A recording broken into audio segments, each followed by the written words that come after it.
The just man is most free from disturbance, while the unjust is full of the utmost disturbance. Equality consists in the same treatment of similar persons.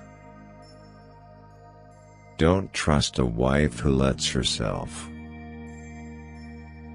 No great mind has ever existed without a touch of madness. Educating the mind without educating the heart is no education at all.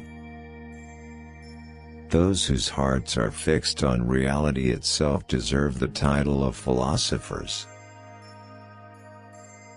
Beware the barrenness of a busy life.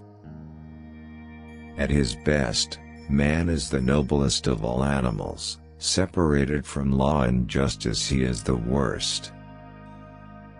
We are what we repeatedly do. Excellence, then, is not an act, but a habit. The educated differ from the uneducated as much as the living from the dead. It is the mark of an educated mind to be able to entertain a thought without accepting it. For the object of education is to teach us to love beauty.